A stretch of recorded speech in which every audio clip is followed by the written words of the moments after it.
Hola, ¿qué tal? Te doy la bienvenida al curso de Derecho Romano número 2 o segundo curso de Derecho Romano y hechas reflexiones un tanto cuanto de la actitud en torno al espíritu universitario, pues vamos a entrar de lleno a la materia.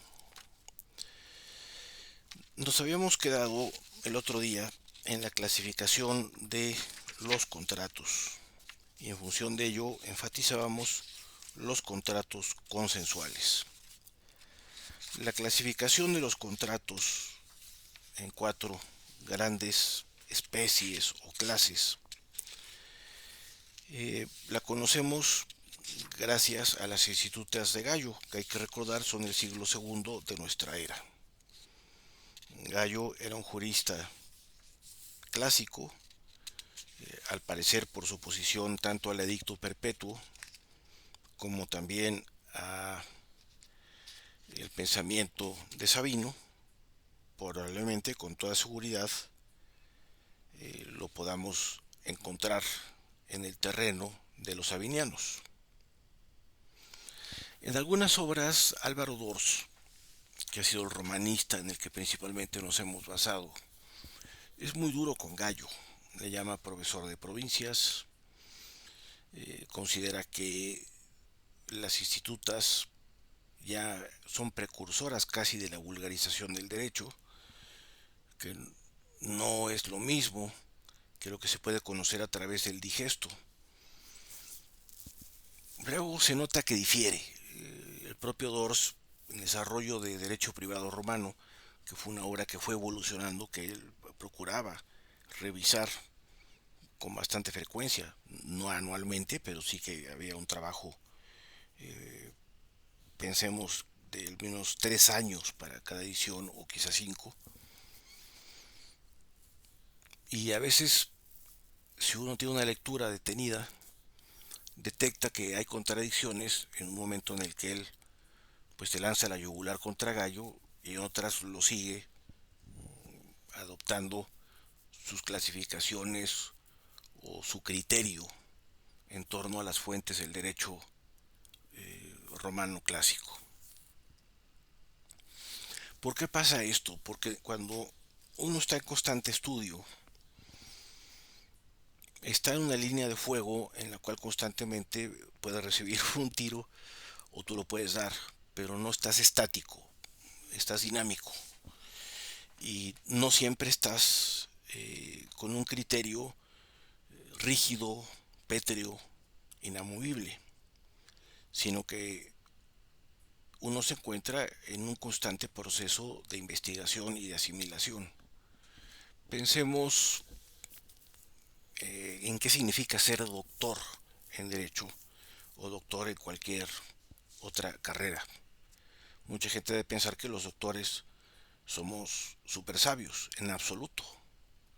El doctorado te enseña a investigar, te desarrolla la mentalidad científica. En México nos cuesta trabajo que las humanidades tengan esa entidad científica.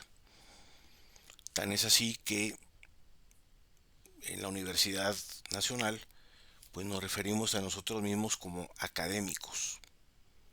Pero sí somos algo más, somos científicos.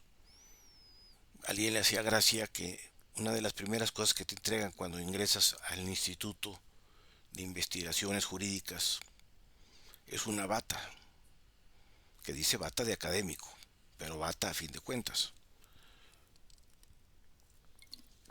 Una bata que nos recuerda que el trabajo más importante es el de la biblioteca. El hecho de estar en una biblioteca sacando libros y los libros pues acumulan polvo. Aquí pueden ver una extensión de la biblioteca de un servidor en Guadalajara. Y bueno, sí, los libros acumulan polvo, también a veces acumulan insectos, eh, pero a fin de cuentas los libros pues son fragmentos de un disco duro que es la biblioteca, es decir, la memoria está aquí. Hoy en día en internet podemos encontrar muchísimas cosas en PDF o en otros formatos, pero todavía no ha podido la informática rebasar al mundo del libro. El libro está en crisis, eso sí es algo cierto. 2018, que ha habido un congreso, un simposio de historia militar en Segovia, en España. Pues muchos me habían encargado libros en Madrid, que es un paraíso para comprarlo. Perdón. Pero sucede que cuando voy a lo que era la librería más importante de una tienda que se llama El Corte Inglés, un equivalente a Liverpool o el Palacio de Hierro, un almacén de venta, el edificio que da una plaza central de Madrid que se llama Puerta de Sol, que era un edificio de muchos pisos de librería, ya no estaba empleado para eso. En el barrio de Salamanca, en la calle de Serrano, había otro edificio de 9 pisos que también era enteramente dedicado como librería o papelería, y ahora pues era de moda masculina. El Corte Inglés para nadie es un secreto, dentro de la importancia tan grande que tenía en España, pues ahora se encuentra en franca crisis. Y yo noto que la primera crisis de cualquier cosa es cuando las librerías se debilitan. Es curioso, por ejemplo, que un Sanborns, cuando tiene tienda, nos damos cuenta que su librería es decorosa.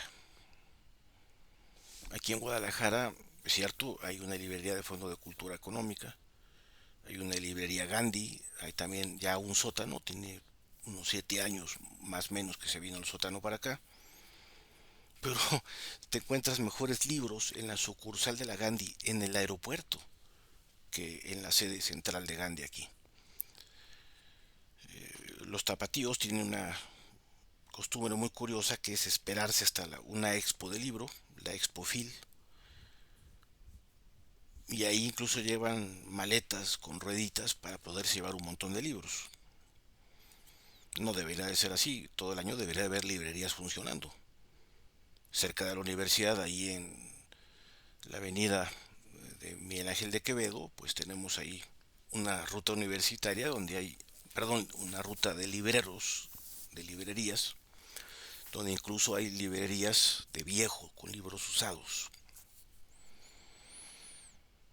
La lectura es lo que nos forma. Cuando una universidad no tiene lema, por ejemplo, nuestra universidad lo tiene muy claro, por mi raza hablará el espíritu. Oxford, Dominus Illuminatio Mea, o sea, el Señor es mi luz. Harvard, verdad, verdad, verdad, veritas, veritas, veritas. Donde yo estudié la carrera, la Panamericana, ubi spiritus libertas, donde está el espíritu está la libertad. Pero hay muchas universidades, curiosamente la de Salamanca, no obstante que date del siglo XIII, que no tiene un lema, pero dice estudiaron et lectorum, es decir, el estudio y las letras, y hace referencia a la biblioteca. El corazón de una universidad es la biblioteca. La lectura es lo que, a fin de cuentas, le da la esencia a la universidad. Y digo esto porque hacemos el esfuerzo por enviar material sin violentar derechos de autor, a pesar de las calumnias de algunos periódicos. Y no es suficiente, tenemos que leer más. Yo creo que el tiempo que tenemos todavía de no desplazarnos al campus se puede aprovechar en ese terreno. Hecha esta publicidad, pues me permito leer para ir complementando lo que hemos estado viendo, las institutas nuevamente, porque como les digo, los doctores somos investigadores, somos científicos y nunca estamos satisfechos con el conocimiento que vamos adquiriendo. Somos como barril sin fondo. Dors, incluso cuando murió en 2004, ya nonagenario, seguía escribiendo, según lo atestigua Rafael Domingo, y por eso les compartí aquel artículo que el propio Rafael Domingo escribe sobre Dors, su pensamiento y un poco su perfil personal, cómo era su prosa, cómo escribía. Dors decía que escribía como respiraba, es decir, era una actividad incesante en él. Y me consta,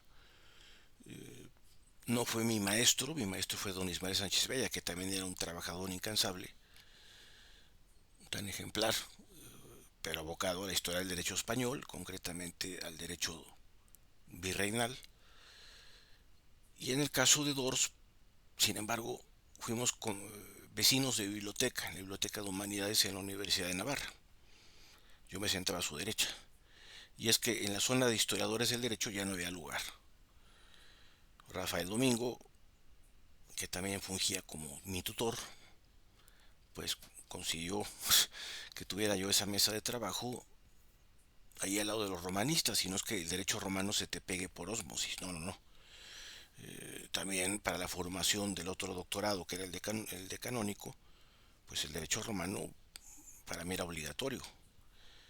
Si bien es cierto, Dors ya estaba muy mayor en ese momento para ser nuestro profesor, sí, y directamente trabajábamos con él. Rafael Domingo conseguía que tuviéramos reuniones para dudas, para que nos contara la historia del libro de Derecho Privado Romano.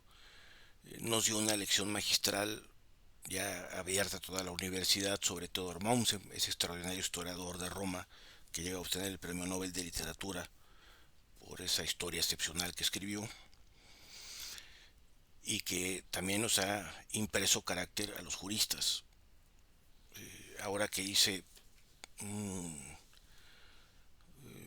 un contrato con Zoom para no tener problemas con Quaid y yo contar con mi propia plataforma, pues también volví a poner el avatar, que era la imagen de Theodor Mommsen, que creo que nos ha traído buena fortuna para cuando nos volvamos a conectar de esa manera y no aquí con estrenos de YouTube. Pero bueno, no quería jugarme el albur hasta no resolver el problema del modem en la casa de ustedes. En el libro tercero de las Institutas de Justiniano, que aquí no se llamaron comentarios, a diferencia de las de Gallo, sino libros, el título 13 trata sobre las obligaciones. Y tomo la analogía de Dors porque yo he sido un profundo respetuoso de las institutas de Gallo, pero vamos a hacer también el esfuerzo, así como hemos acudido ya al Código Civil Mexicano de 1928, de también nutrirnos de las institutas justinianas. Voy a leerles del título 13 lo que nos dice a su inicio sobre las obligaciones el recopilador justinianeo, que según nos señala el propio emperador, pues probablemente habrán sido Doroteo, Teófilo y Triboniano. Ahora pasemos a las obligaciones. La obligación es un vínculo de derecho formado según nuestro derecho civil y que nos obliga a pagar alguna cosa.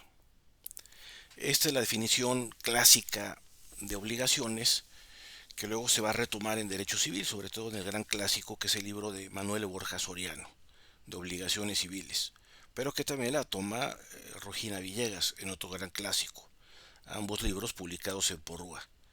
De Rogina Villegas pues es el inolvidable compendio de derecho civil. Obligatio es juris vinculum quo necessitate astringitur alicuius solvende rei secundum nostre civitatis jura. La obligación es un vínculo de derecho formado según nuestro derecho civil y que nos obliga a pagar alguna cosa. Desglosando este concepto, pues nos queda claro que la obligación es un vínculo entre dos o más personas de carácter jurídico, consistente en una obligación regulada por el jus civilis, por la cual debemos de pagar por algo. No es completo esto. Hay que recordar que en el digesto hay una definición más rica, atribuida a Ulpiano, donde nos dice que no solamente consiste en transmitir la propiedad de algo, como podría ser el pago, sino que va de la mano con las conductas de facere, hacer, o non facere, respetar. Otros también hablarán del prestare, pero sobre todo quedémonos con estas tres: dare, pagar; devolver hacer algo, transmitir algo para que se adquiera la propiedad o para que se constituya un derecho real sobre esa cosa. Facere, hacer, prestar un servicio, desempeñar una conducta. Non facere, respetar, abstenernos de un comportamiento. Luego nos dice en el siguiente párrafo lo siguiente: todas las obligaciones se reducen a una división principal.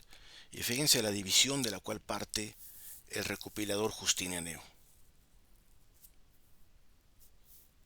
O son civiles o pretoriales. Civiles las que han sido o establecidas por las leyes o reconocidas por el derecho civil.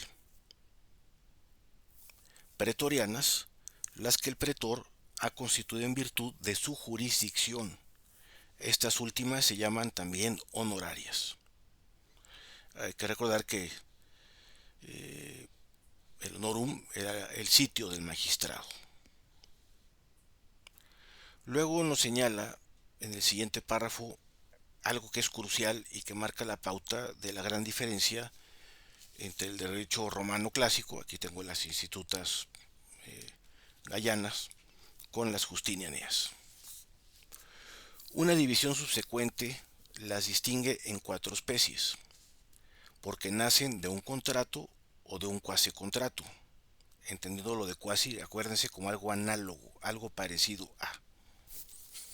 Repito, una división subsecuente las distingue en 4 especies, porque nacen o de un contrato o de un cuasi contrato, o de un delito o de un cuasi delito.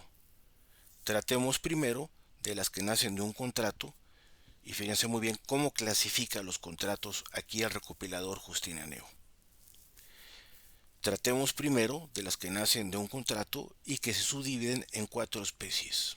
En efecto, se forman por la cosa, o por palabras, o por escrito, o por el solo consentimiento. Empata totalmente con Gallo.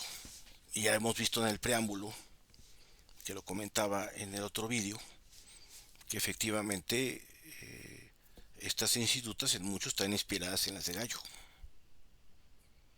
Los contratos verbis, que se constituyen mediante palabras, los contratos literis, que se constituyen por escrito, los contratos in rem, que se constituyen por una cosa, a menudo son generadores de derechos reales, y finalmente los contratos que se constituyen por el solo consentimiento, los contratos consensuales. Hemos dado muchas vueltas para volver a ellos, pero no quería dejar la reflexión de vida, dadas las problemáticas que me han dejado a mí, la realidad, un poco afectado anímicamente de no tener la conectividad deseable por el fallo del módem allá en Ciudad de México. Yo soy bastante escrupuloso con la puntualidad y no quiero de ninguna manera que se nos vaya ni un minuto más en no terminar el temario. Lo vamos a terminar y con creces. Como bien saben ustedes, pues yo complemento lo que se ve ordinariamente a través del YouTube. En este caso, bueno, este estreno está en YouTube, obedeciendo a que pudiera haber pasado algo este lunes. Pero confío en que ya el miércoles, a través de Zoom, tengamos la conectividad. Caso de no ser así, volveré a transmitirles a través del chat y de el correo electrónico, el vínculo, para que de nuevo tengan acceso al estreno respectivo en YouTube. Puedan quedarse, a diferencia de los vídeos directos, con el otro vídeo ya como una especie de videoteca que ustedes puedan consultar cuando sea necesario. El título 22 del libro tercero de las Institutas de Justiniano nos habla de las obligaciones que se constituyen por el solo consentimiento. Y vamos a ello. Las obligaciones se forman por el solo consentimiento en los contratos de venta, arrendamiento, sociedad y mandato. Ya adelantábamos esto. Las obligaciones se forman por el solo consentimiento en los contratos de venta, arrendamiento, sociedad y mandato. Se dice que en estos casos la obligación se contrae por el solo consentimiento porque no se necesita para que se produzca ni de escrito, ni de la presencia de las partes, ni de entrega de ninguna cosa, pues basta que consientan aquellos entre quienes se hace el negocio. Así, estos contratos pueden tener lugar entre ausentes, como por ejemplo por cartas misivas o por mensajero. El mensajero en latín se llama nuncio. Yo comentaba el otro día del procurator, un representante, pero el término más común fue el de nuncio. De hecho, la Iglesia Católica, por ejemplo, si no tiene la figura en el derecho internacional estrictamente de embajador, lo que tiene es una figura que se llama nuncio apostólico, que es el representante del romano pontífice. Por eso en el derecho canónico se tiene que estudiar muchísimo derecho romano, ya que el derecho canónico ha adoptado el lenguaje, el léxico del derecho romano en prácticamente un 90%. Y de ahí la importancia por la cual quienes hemos terminado estudios de derecho canónico, pues efectivamente nos hemos formado con la base que nos da el derecho romano. Entonces el representante que puede celebrar un contrato consensual es un nuncio, ¿no? Que también lo podemos entender traducido al español como mensajero. Además, nos sigue diciendo el recopilador Justinaneo, en estos contratos cada parte se obliga con la otra a todo cuanto la equidad exige que ellas se presten mutuamente, mientras que en las obligaciones por palabras el uno estipula y el otro promete. Ya hablaremos de la stipulatio, que es por excelencia la obligación que se constituye verbalmente, ya habrá su momento, pero por lo pronto hemos tomado aquí estas nociones porque era muy importante que quede claro en qué consiste ese valor de la palabra que de alguna manera filosóficamente también les había comentado en el directo. Vamos ahora a las instituciones de Gallo en el comentario tercero y vamos al parágrafo 135. Acuérdense que Gallo, bueno, por aquí no se ve muy bien, ahí más o menos, divide en epígrafes o parágrafos sus planteamientos. Método que, por cierto, va a seguir el propio Dors cuando haga sus manuales, destacando derecho privado romano, pero también elementos de derecho privado romano, que en realidad era derecho privado romano sin tanto aparato crítico en los pies de página y con un afán más didáctico, sobre todo cuando hubo una reforma universitaria que fue una gran pérdida para la educación superior en España, que fue reducir los cursos a cuatrimestres. Eso fue terrible. Si nos falta tiempo, 5 años se me hace poco para hacer la carrera y es por eso que hay tanta demanda hoy en día en las especialidades, en las maestrías y otros tipos de posgrados. La gente no entiende que el doctorado es para formar científicos, no necesariamente para formar especialistas. Yo creo que la culminación en la especialización es la maestría. Y hasta el nombre lo dice, habla del ejercicio con maestría de lo que se hace. Bueno, vamos entonces al párrafo 135 o parágrafo o epígrafe del comentario tercero de Gallo. Contratos consensuales son la compraventa, el arrendamiento, la sociedad y el mandato. 136. Y decimos que por estos modos se contrae la obligación consensualmente porque no es preciso el empleo de palabras ni de escritura, sino que basta con que las partes contratantes consientan. Consecuentemente, este contrato es posible entre ausentes, por ejemplo, por medio de una carta o por un mediador.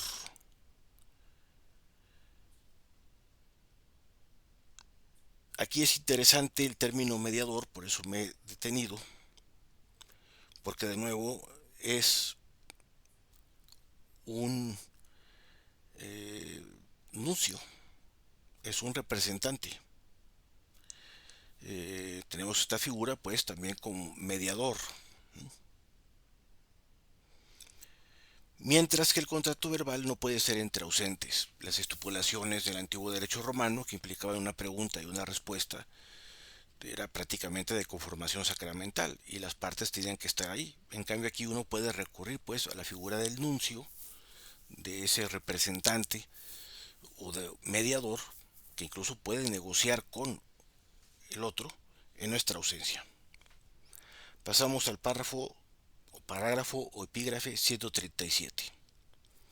Además, en estos contratos, las partes se obligan recíprocamente a cumplir una con la otra, según un principio de equidad, algo que se dan cuenta lo ha tomado el recopilador Justinianeo.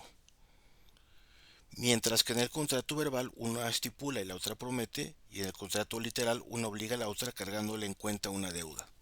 Sobre los contratos literales, como también repito los verbales, ya hablaremos.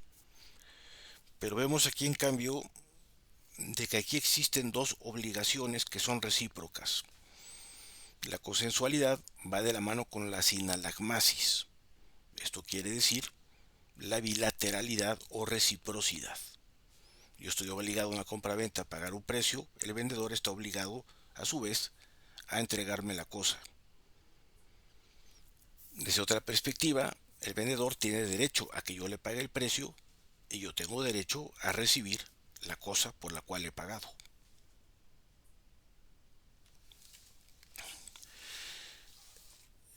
Aquí es importante que estas ideas nos queden claras porque los romanos definitivamente han sido autores quizá del invento más importante de la historia del derecho, que es el contrato. En la lectura de las Institutas de Gallo, al inicio, hay un párrafo que nos puede resultar confuso y que vale la pena precisarlo. Precisamente entre, valga la redundancia, entre las tantas revisiones que llevó a cabo Dors de su propia obra, se encontraba su análisis sobre el origen histórico de la figura del contrato. Y es que hay un momento en el que podemos pensar que el contrato viene del derecho de gentes, del jus gentium.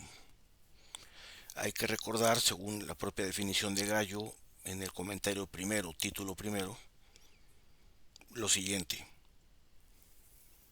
El que la razón natural establece entre todos los hombres, ese es el jus gentium.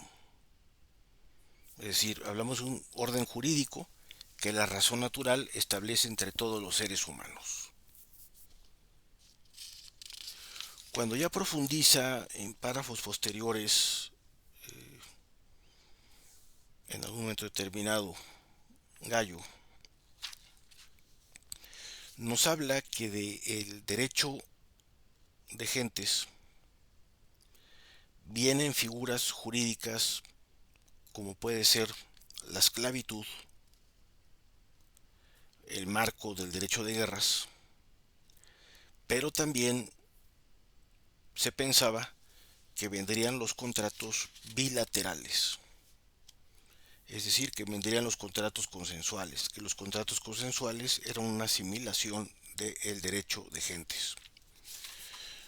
Y hay algunos romanistas, algunos autores de manuales, que llegan a la conclusión de que probablemente esto se debía a esa concepción tan peculiar que tenían los griegos de la justicia, que era la justicia como algo matemático.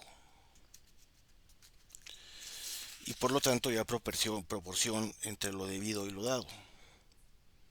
Y por lo tanto, dado que además utilizamos un término en griego como es el de sinalagmasis para hacer referencia a la reciprocidad, pues no debería quedar ninguna duda de que al final las obligaciones de carácter contractual y específicamente consensuales tienen su origen en el derecho griego. Incluso algunos tratadistas con bastante, vamos a llamarle así, temeridad, se atrevían a afirmar que concretamente provenían del derecho, vamos a llamarlo con toda claridad, ateniense. Hay que recordar que en Roma Las sociedades políticas son sociedades Estado, las polis. Y bueno, en tal sentido, a los romanos les parecía muy sencillo, a los romanistas, perdónenme, a los tratadistas contemporáneos, considerar que del derecho griego, concretamente del ateniense, se asimiló el contrato consensual. Puede ser que sí, puede ser que sí, pero hay algo que lleva a algunos autores, y concretamente a Álvaro Dors, a diferir de esa tesis. Hay algo que lleva a Álvaro Dors a analizar esto de otra manera. Vamos a ver. En el apartado en que habla sobre los contratos consensuales, Dors dice lo siguiente. De la serie de contratos, los más importantes son los 4 consensuales: compraventa, sociedad, mandato y arrendamiento. Pues ellos son la expresión más acabada del contrato fundado en la buena fe. Es decir, no tenemos que reforzarnos con alguna formalidad solemne, sino basta la palabra. Y ya en otra clase, pues explicaba la gravedad que tenía violentar la propia palabra. Reitero entonces mi lectura. De la serie de contratos, los más importantes son los 4 consensuales, pues ellos son la expresión más acabada del contrato fundado en la buena fe. Y por eso han constituido como el modelo dominante para el desarrollo histórico de la categoría de contrato hasta nuestros días. Es decir, de los contratos consensuales de Roma abrevamos para los contratos contemporáneos. Entre ellos parecen primordiales los onerosos, sobre todo la compraventa, y así ha prevalecido en el orden gallano: compraventa primero, arrendamiento en segundo lugar, sociedad en tercero y mandato, algo que es muy distinto del orden edictal como del de Sabino, y de ahí que sospechemos que Gallo en absoluto es un sabiniano. Del edicto al que hace referencia Dors en una edición posterior de Derecho Privado Romano, deja claro que es el famoso edicto perpetuo, donde encontramos todo el catálogo de acciones procesales que exponían los pretores para cuando se diera la etapa injure, uno pudiera elegir la actio que pretende ejercitar, y recuérdese de nuevo que la actio es la facultad para reclamar lo que nos es debido en un juicio. Nos dice Gallo en un pie de página que es demasiado científico lo siguiente. Probablemente, perdón, nos dice Álvaro Dors, no sé por qué, como estoy leyendo a Gallo, y Dors está haciendo referencia a Gallo, me ha traicionado el inconsciente, perdóname. Nos dice Álvaro Dors, en un párrafo bastante erudito, sí, y es por eso que también yo estaba un poco asombrado viendo aquí un poquito de las fuentes y eso me distrajo. Pero es que este autor es denso, denso, denso, denso. O sea, cada renglón nos dice mucho. Cada oración tiene un peso analítico muy grande. Pues bueno, vamos a ello. En Gallo 3,135 y siguientes, que hace rato los hemos leído, probablemente este orden es una invención escolástica del mismo Gallo. Es decir, lo primero que considera Dors es que Gallo hizo esta clasificación de los contratos consensuales con un afán didáctico. Cuando aquí se refiere a escolástico no se refiere a aquellos profesores de la universidad del siglo XII en adelante, sino se refiere a un afán educativo, a un afán formativo, el afán propio de quien es un intelectual, de quien es un formador, de quien es sobre todo un educador. Y Gallo es un formador y un educador, un pedagogo. Entonces, con este afán pedagógico, quizá el orden lo da Gallo, obedeciendo a esa vocación de enseñanza. En el orden sabiniano, es decir, de la escuela de los sabinianos, a fin de cuentas, ni el mandato ni el arrendamiento figuraban de manera distinta. En tanto, la compraventa se asociaba a la mancipatio y la sociedad a la comunio. Por eso los juristas tratan preferentemente de los contratos al comentar el edicto perpetuo y faltan en los títulos del digesto correspondientes al mandato y al arrendamiento fragmentos extraídos de los comentarios ad Sabinum. Es decir, al final los recopiladores justinianeos, incluso en el digesto, prefirieron totalmente seguir a Gallo. La estructura gallana es totalmente didáctica. Y aquí pueden ver lo que es un doctor en Derecho, como Dors, y catedrático por antonomasia. Dors, de despreciar en un principio la obra gallana, acaba exaltándola como una aportación didáctica para el mejor conocimiento de los contratos. Luego nos añade en el parágrafo o epígrafe 461 lo que sigue. La consensualidad de estos contratos permitía no sólo que los pactos que substantivaran para determinar el contenido y que se considerara como tácitamente convenido todo aquello que era costumbre en un determinado tipo contractual, sino que la obligatio pudiera extinguirse por el mismo consentimiento resolutorio, contrarios consensus, y que pudiera pactarse previamente supeditada a una condición o término la resolución unilateral disensus, la cual en algunos determinados contratos es posible incluso sin previo pacto. Cuando en estos casos el contrato produjo algunos efectos y por ejemplo se hizo entrega de algo, el contrato subsiste para que se puedan exigir las restituciones, pues el efecto resolutorio es puramente personal y hay que proceder a las retransmisiones toda vez que no se da una revocación de la propiedad.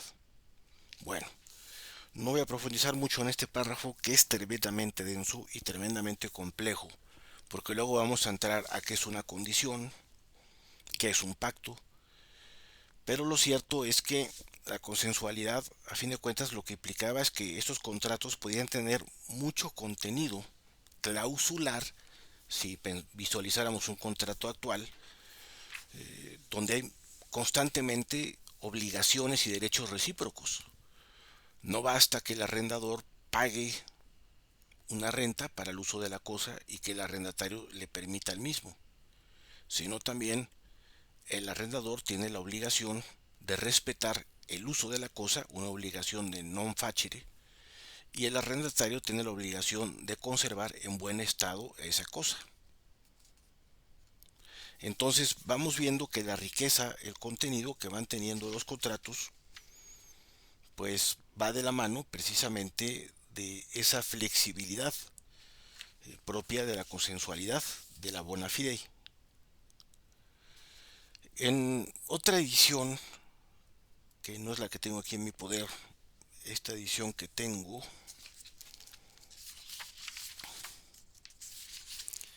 es de 1997 y la edición que normalmente manejo en Ciudad de México es la de 2004, de Derecho Privado Romano de Álvaro Dors. Bueno, en la edición de 2004, Dors dice que son los contratos consensuales la mayor aportación en la historia del derecho privado de los romanos y por lo tanto su mayor y más grande logro e invención. Este dato es importante porque como pueden ver en este momento, y no es hace mucho, 97, yo conocí a Dors en 93-94. Yo me doctoró en diciembre de 94 y ya regreso aquí a México. Con lo cual pues me perdí, digamos, la temporalidad que hubo porque incluso tenía una edición anterior a este, que estúpidamente no la utilicé para que me diera ahí su autógrafo el profesor Dors. sino en un pequeño folletito que se llama Introducción al Estudio del Derecho. Pero bueno, afortunadamente conservo el folletito. Y en cambio, mi primer derecho privado romano de este libro, que es una edición de 1992, está hecha a pedazos, ¿no? Así que creo que de todas maneras estaba condenado ese autógrafo que le fuera mal. Bueno, lo que nos dice es que, uno, el contrato consensual romano es la invención más importante de ellos, por lo tanto no de los griegos. Y dos, de toda la historia del derecho. De toda la historia del derecho porque esto ha simplificado las transacciones, las operaciones, las relaciones jurídicas entre los particulares. Hoy en día que el liberalismo, bajo la forma de libertarianismo o estas tendencias a la minarquía, es decir, que algunos economistas intentan hacer un poco de ciencia política, pero que no tienen la más remota idea del uso de los términos, porque hablan de la reducción del Estado, lo cual es una soberana estupidez. Es como si le quisiéramos cortar kilómetros cuadrados a México. Ellos se refieren a la administración pública o a los órganos de poder. Confunden gobierno con Estado. Y tengamos presente que gobierno es el que organiza el Estado en función del orden jurídico. Pero eso ya es otra cosa. Esta asignatura no es teoría del Estado, pero creo que a estos libertarios minarquistas liberales les conviene un buen curso de teoría del Estado para no decir disparates. Pero hay un punto que me parece interesante y por eso los he traído aquí a colación.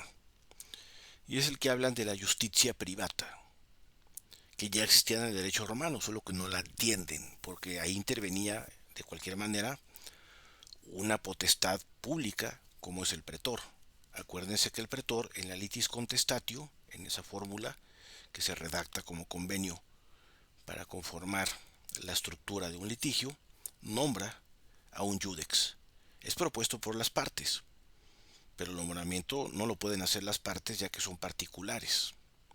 Y la justicia no se ejercita por los particulares, sino que lo tiene que hacer el órgano estatal facultado para ello, ya que es el que tiene el monopolio del uso de la fuerza.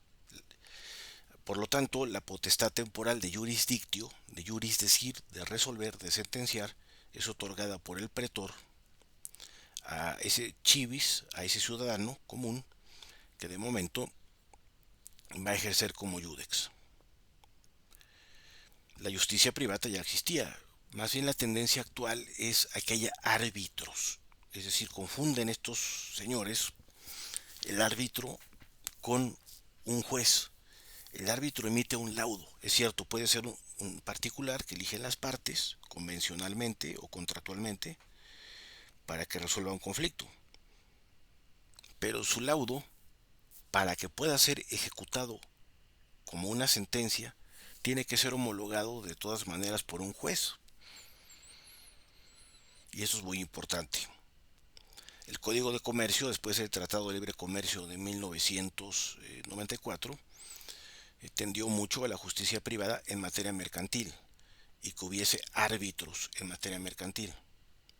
Pero de nada servían sus laudos si estos no eran homologados por un juez de lo mercantil, ya que en virtud del artículo 17 constitucional, el uso de la fuerza pública está limitada únicamente a los órganos facultados para ello, en este caso el Poder Judicial, local o federal.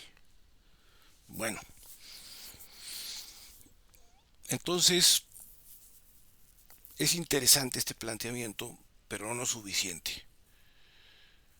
Los juristas tenemos que apoyar a los economistas a que no cometan estos errores, porque efectivamente podemos arrastrar la función de la administración de la justicia y desvirtuarla para provocar que sí haya una anarquía de verdad. Y la anarquía es la carencia de gobierno. Y el gobierno no es que sea una carga, puede convertirse en carga.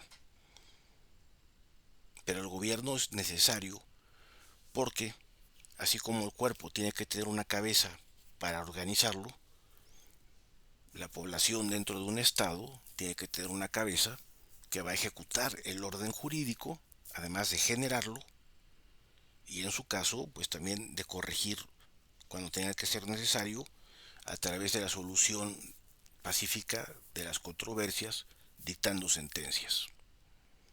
Y allá encontramos que existe un poder legislativo, un poder ejecutivo y un poder judicial.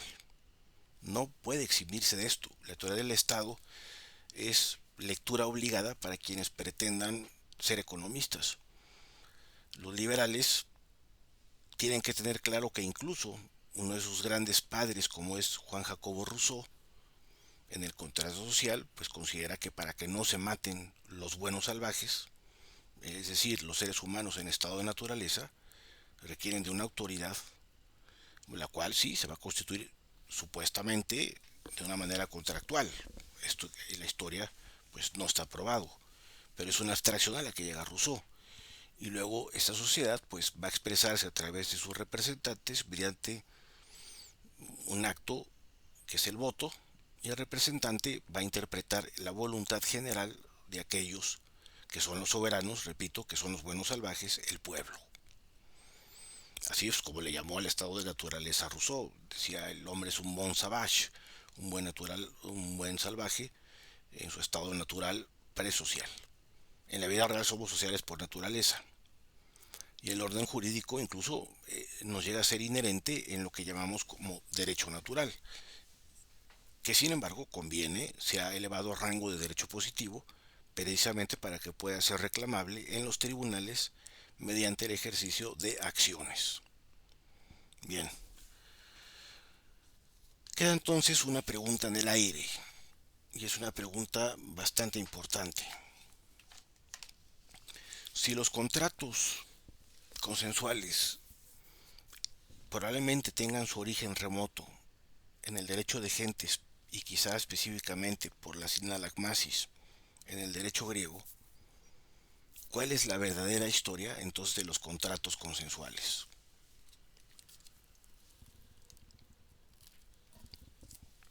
La ventaja de la formación como historiador del derecho es que te permite tener la respuesta. Y es la historia del comercio.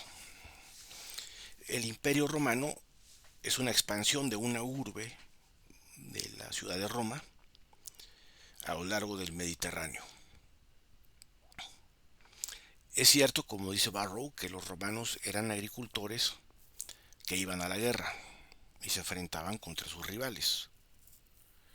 Pero no es menos cierto que los romanos, a fin de cuentas, no siempre estaban en guerra, sino vendían sus productos, su riqueza generada en el cultivo de la vid, en el cultivo del olivo, en el cultivo de determinados tipos de carnes, determinados tipos de lácteos, en fin, su tarea agrícola y su tarea rural. También son grandes fabricantes de textiles. Ellos tienen una invención muy importante que es tomar un tipo de caracol que se llama murex para obtener el color púrpura que colora algunas túnicas. Así que incluso son prácticamente precursores de la moda. Es por eso que Italia sigue siendo, digamos, una nación puntal en la historia de la moda. Bueno, quiere decir que no siempre se enfrentaron con los pueblos germánicos, sino que alguna vez llegaron a tener transacciones comerciales con ellos. También lo tuvieron con los fenicios, es cierto, en Cartago hubo un enfrentamiento, por citar algunos de tantos. Pensemos en Aníbal el Cartaginés. Pero también los fenicios son famosos por ser comerciantes. Y por lo tanto, el imperio romano tuvo una dinámica comercial que vale la pena destacar. La expansión de Roma fue una expansión en mucho comercial. El hecho de ir desplazando instituciones, de tener el pretor peregrino en las provincias extranjeras, o en algún caso algún procurador, o un gobernador, si se le quiere decir así, como será el caso de Poncio Pilatos, ya tantas veces mencionado, pues obedece justamente a la expansión del imperio y una expansión donde no todos los días hay guerra, sino donde pacíficamente con los pueblos que forman parte de las provincias y que no se integran a la soberanía romana, que no son absorbidos por ella, o bien que se mantienen en el extremo de la frontera, que están del otro lado de la frontera, los pueblos bárbaros, hubo relaciones mercantiles, hubo relaciones comerciales. Es cierto que jurídicamente el término mercantil vendrá después, surgirá por ahí del siglo XIV en poblados como Venecia o como Brujas. Venecia, una ciudad acanalada al norte de Italia, en el Véneto, y en el caso de Brujas, en Bélgica, en Flandes, en Países Bajos. Les comentaba que los ríos de profundidad, los canales sirven para llevar las mercancías en tierra, en un país que no tiene ríos navegables, como tristemente en México nos pasa. Bueno, pues se tiene el ferrocarril, aunque México ha enfatizado las carreteras. Por algún motivo la industria ferroviaria se nos vino abajo. Estados Unidos tiene ríos navegables, pero también tiene una industria ferroviaria tremenda y ahí desplaza muchísima de su mercancía. Entonces la dinámica del comercio, la dinámica de las transacciones, que específicamente se concretan a través del contrato de compra-venta, son la dinámica que generó la naturaleza de los contratos consensuales. Es decir, es la historia del comercio. Hay un autor que los liberales recurren mucho a él, que es Antonio Escotado. Hay una H intermedia ahí en el nombre. A mí no me gusta su obra. Mm, es una obra de alguien muy pensante, pero alguien que no es riguroso con las fuentes históricas. Y ahí es donde, en lo personal, pues es la piedra en el zapato que me lastima el pie. Pero Antonio Escotado es un tipo muy importante porque analiza justamente cómo el comercio, el intercambio de bienes y servicios por precios u honorarios, según sea el caso, es lo que ha permitido el desarrollo de las sociedades. Y esta premisa sí es cierta. Si nosotros permitimos la libertad contractual, la libertad para realizar actos jurídicos, efectivamente hay un desarrollo civilizatorio. Esa civilización está creciendo. El comercio desarrolla. ¿Por qué? Porque te exige en principio producir. Tú tienes que producir qué vas a comerciar. Pero por otra parte también tienes que tener con qué pagar lo que vas a adquirir. Y ahí se va generando la dinámica económica. De hecho, es desde esta perspectiva mucho más importante la micro que la macroeconomía. Los romanos en esto, bueno, fueron grandes inventores. El problema está en que Escotado más bien le atribuye el invento, sobre todo al mundo protestante post-luterano, especialmente a Juan Calvino. Eso es algo totalmente ahistórico. Que Escotado odie la cultura mediterránea a la cual pertenece España y que no entienda ni jota de lo que es el derecho romano, es su problema, pero no debe ser el nuestro. Y es que de nuevo estos libertarios, liberales, minarquistas, todos esos personajes que ahora pululan, no sé, que en España, por ejemplo, una referencia sería Juan Ramón Rayo, eh, en Guatemala Gloria Álvarez, Fernando Díaz Villanueva también de España, Javier Milei ahí en Argentina, Axel Kaiser en Chile, pues son autores que les falta la comprensión de lo jurídico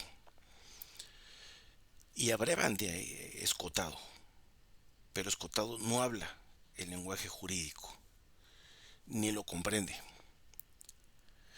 La base microeconómica es el contrato de compraventa.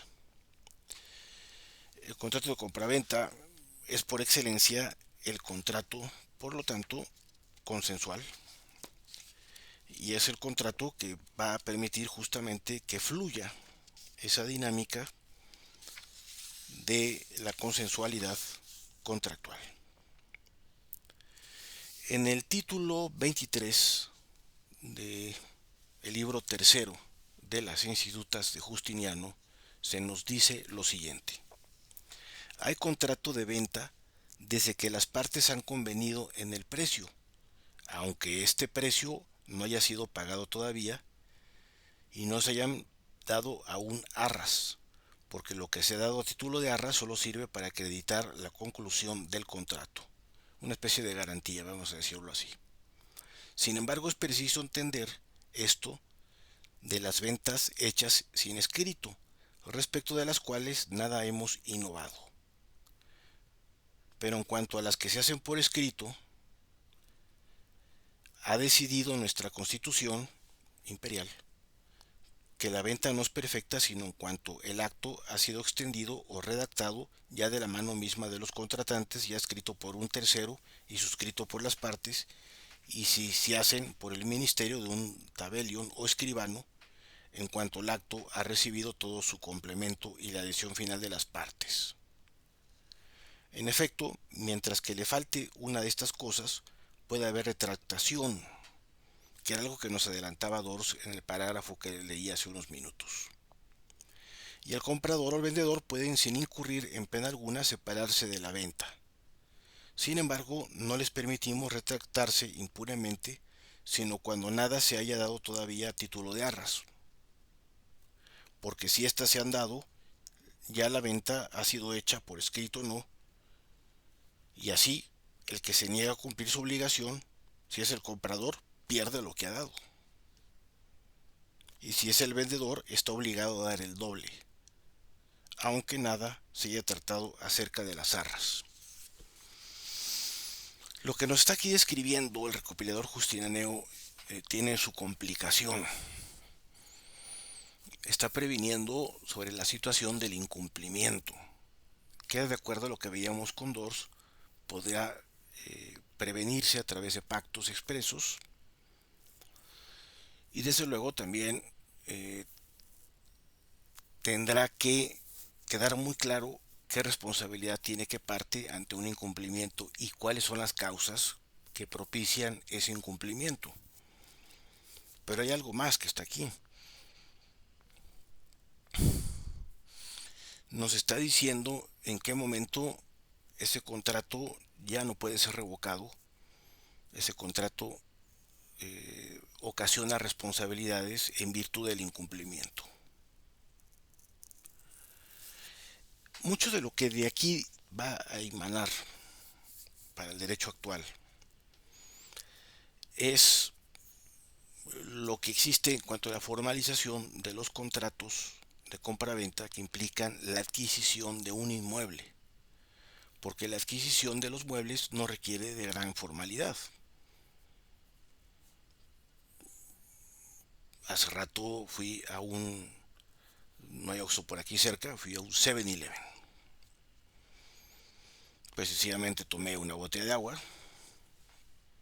llego a la caja, me dicen son 6 pesos, los das, te vas. Algunos sí decimos buenas tardes a la empleada, la vendedora. Hay gente que ni siquiera les dirige la palabra, sencillamente pregunta cuánto es el precio, o si acaso les dirige la palabra será para una recarga de un celular. Bueno, buenas tardes, ¿cuánto es? 7 pesos. La señorita ni siquiera me volteó a ver, estaba texteando ahí en el celular, no sé qué estaba haciendo. Toma los 7 pesos, abre la caja registradora, me da el ticket y yo me puedo llevar la botella. Y se acabó. Se perfeccionó y se consumó además la compraventa. Tan se consumó que ya nada más quedó la botella. Ya me he tomado el contenido. Esta compraventa está totalmente borrada de la historia. Por 7 pesos no creo que tenga un gran conflicto. Sin embargo, en mi cartera quedó el ticket, como constancia de que se llevó a cabo tal transacción y que además está regulada ya mercantilmente, no civilmente. Pero a lo que voy, por adquirir un bien mueble tan simple como es esto, no tuve que recurrir a grandes formalidades. Esto es algo sencillo de adquirir. Desde el momento en que en la estantería donde están las botellas de agua aparece el precio, yo ya estoy de acuerdo con ello, tácitamente. No lo he manifestado de manera expresa. Y desde el momento en la que la señorita de la caja ha aceptado mis monedas, tácitamente ha aceptado el pago. ¡Ping! Cierra la caja, se acabó el asunto. Salgo del 7-Eleven con mi botella. Camino aquí a la casa de ustedes. Pero ¿qué pasaría si yo quiero comprar el terreno de allá enfrente? Que no se use ya de estacionamiento, sino, hombre, estamos en una parte céntrica de la ciudad de Guadalajara. Creo que es un buen lugar donde podría uno levantar algo interesante.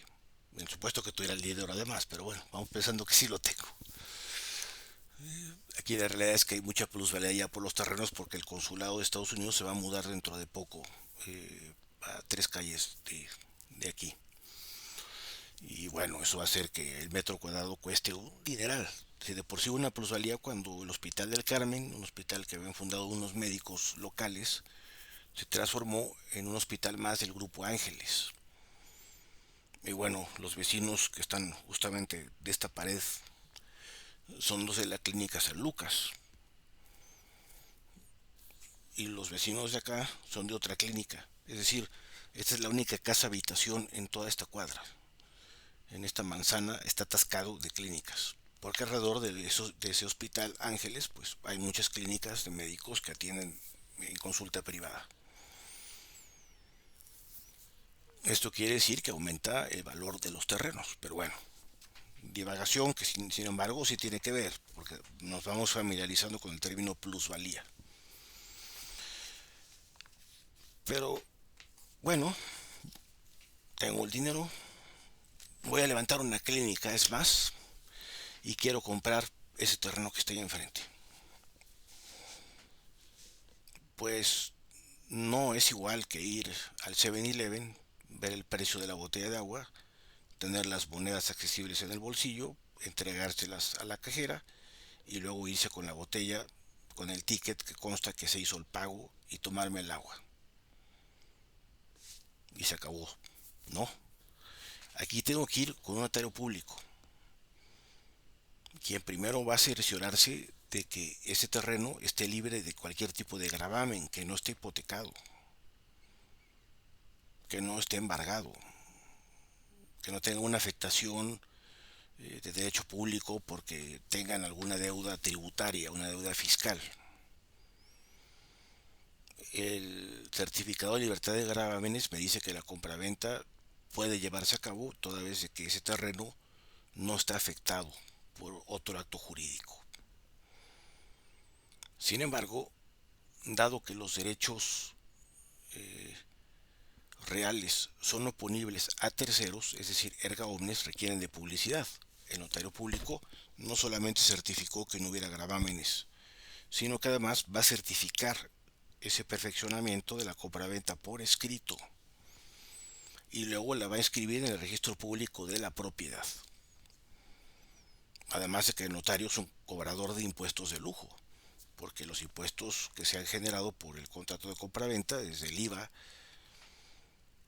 hasta el ISR o los impuestos locales que hay aquí en el estado de Jalisco, pues él tiene que recaudarlos. Entonces, nos damos cuenta que el contrato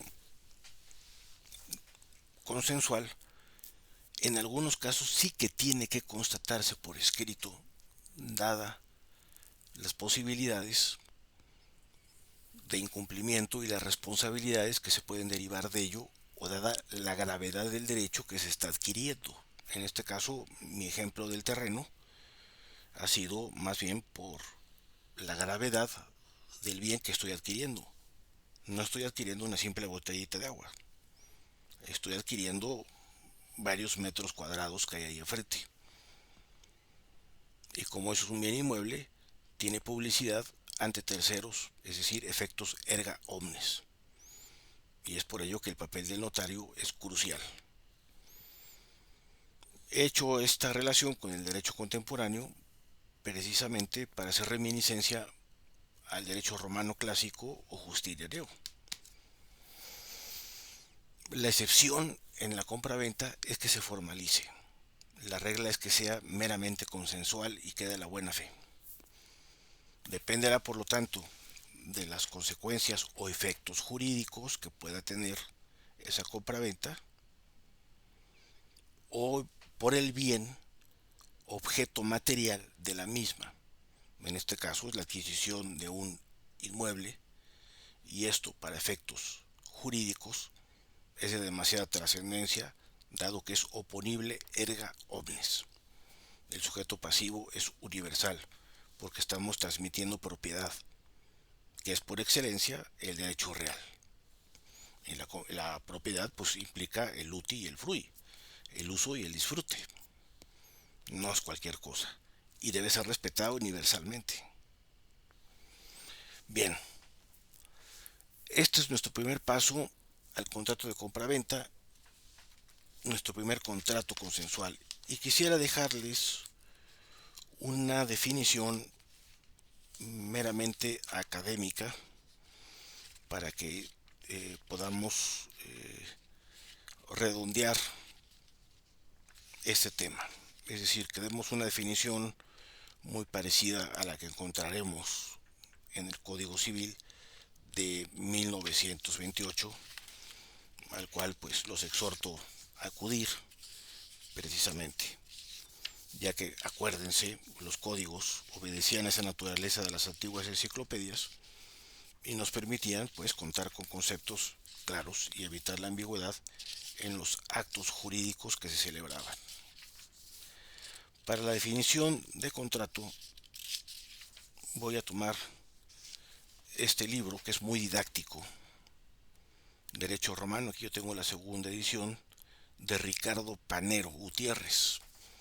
Este es el Tirán lo Blanc de siempre, del de Valencia.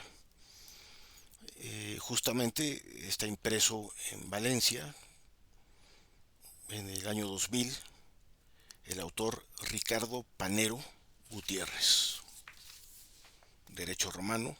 Tengo aquí la segunda edición, Ricardo Panero Gutiérrez. Y terminamos entonces con la definición que nos dice él, una definición totalmente didáctica, totalmente académica, y por eso la voy a leer despacito para que ustedes la tengan, la consignen en sus notas.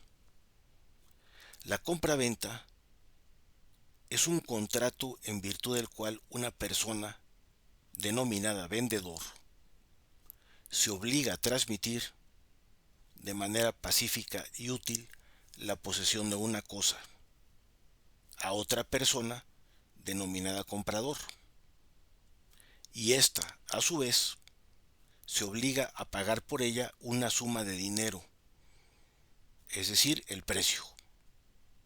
En síntesis, y esto es muy importante, la compraventa es el cambio de cosa por precio. La compraventa es el cambio de una cosa por precio. Quiero comprar esta botella de agua, pagas los 7 pesos.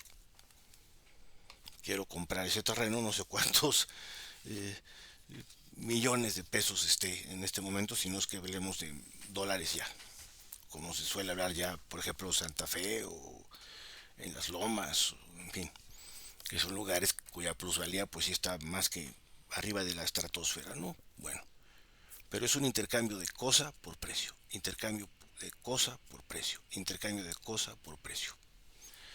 Vamos a ver pues en nuestro próximo video ya las obligaciones y los derechos que son recíprocos por parte del comprador y del vendedor.